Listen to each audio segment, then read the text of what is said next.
Okay, my name is Marshall Fike, and this is 60 minutes. All right, so this is about the teacher thingy, DA, or teacher plan, where we're increasing funding for teachers. So, all right, so. Judge, for a quick roadmap, first we're going to be going over justification attack, then I'm going to do an analytical DA, and then we'll be going over 2 more DAs. Alright, so first for the justification attack. So they say that the U.S. federal government should increase its funding of public schools, and we say that it isn't the U.S. federal government's job to be involved in education. My evidence is from Morgan 2014. The Constitution, of course, explicitly binds Congress by enumerating which congressional powers are delegated and how they are to be lawfully employed. As a binding compact, any powers exercised by the federal government must be in accordance with that compact. Education is not found among the enumerated objects of the Constitution. So the impact of this argument, Judge, is that if the affirmative team is encouraging Congress to further violate the Constitution, that doesn't make sense. If we are to protect our democracy, we must protect the Constitution. Judge, stand up and protect your rights by voting no.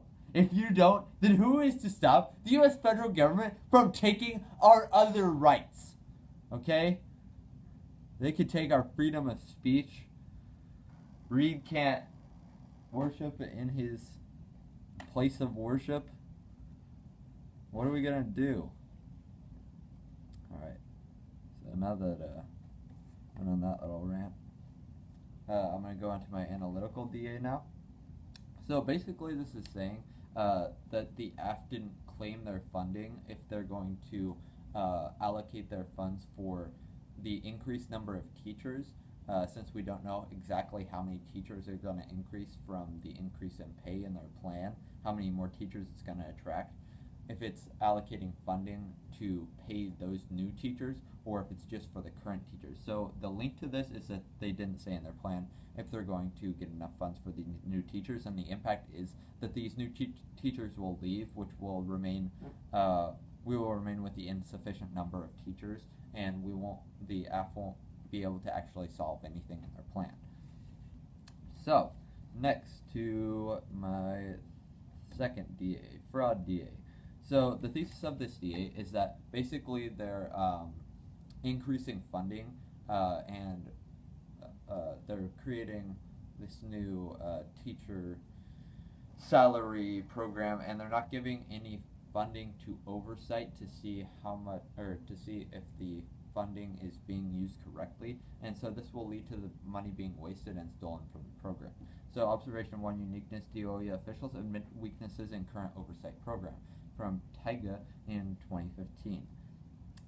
Effective monitoring and oversight are essential for ensuring that grantees meet grant requirements and achieve program goals and objectives. The department's early learning, elementary, and secondary education programs annually serve nearly 16,900 public school districts and 50 million students, attending more than 98,000 public schools and 28,000 private schools.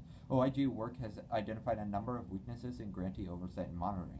These involve local education agency fiscal control issues, state educational agency control issues, fraud perpetuated by LEA and charter school officials, and internal control weaknesses in the department's oversight process. So observation 2, link.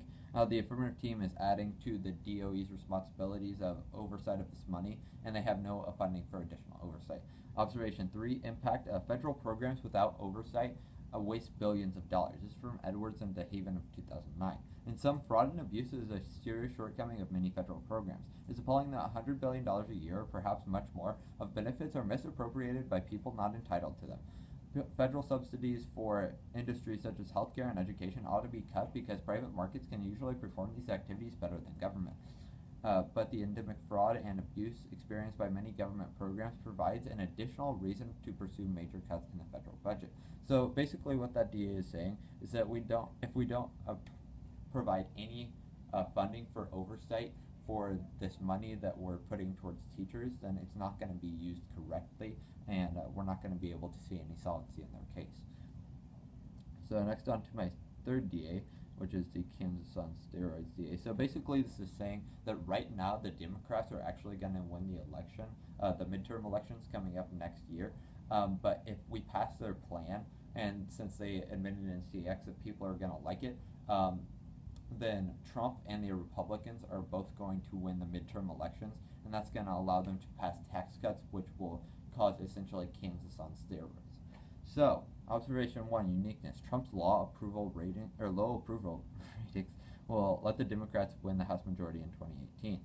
This is from Lambrecht in 2017. There's no doubt that the House is in play, Representative Ben Ray Lugin told reporters.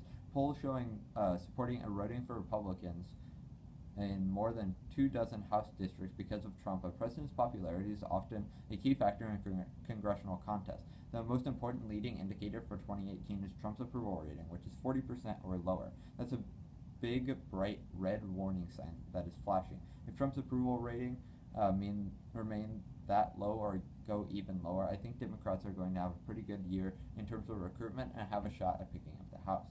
So observation 2, link.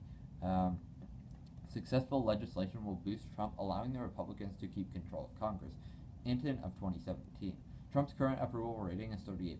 Historically, we would expect a president that unpopular to cause his party to lose.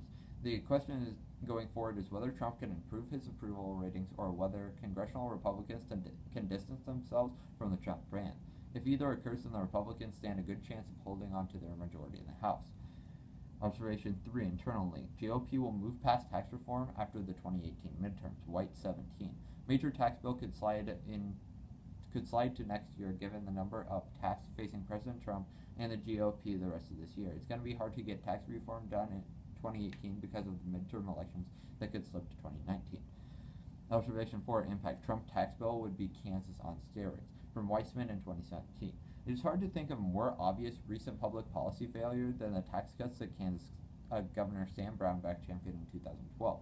The state has been mired in a perpetual budget crisis ever since the package passed, forcing its residents to swallow painful spending cuts in essential areas like education. Somehow, the sharpest minds in the Trump administration have gazed upon the smoldering ashes of this misbegotten experiment and decided that they should imitate it. On Wednesday, said Treasury Secretary Steve Mnuchin and National Economic Council Director Gary Cohn unveiled the skimpy outline of the White House's current tax plan. While the one-page document lacked much in the way of detail, it confirmed that the president wanted to cut the tax rate on so-called pass-through businesses to 15%, which would amount to a bigger, potentially more disastrous version of Brownback's ill-fated cuts. This would be Kansas on steroids, said Eric Toder, co-director of the Tax Policy Center. It would add about 0.12% to the country's annual growth rate, but again would cost about $1.5 trillion. As far as tax reform trades go, really, is this the one that you want? So essentially what that DA was saying is that if we pass their plan, then Kansas, or the nation, is going to turn on to Kansas on steroids because of Trump's tax cuts, because he will win the midterms if we pass their plan, because everybody's going to like their plan supposedly. So, in conclusion, I went over the justification DA, which is BS, an analytical DA saying that they're not allocating funding toward the new teachers, DA saying that their money is not being, they have no money for oversight, and their money will be wasted, and the Kansas on steroids DA, which I just explained. So with that, I open myself for cross-examination and further points of clarification.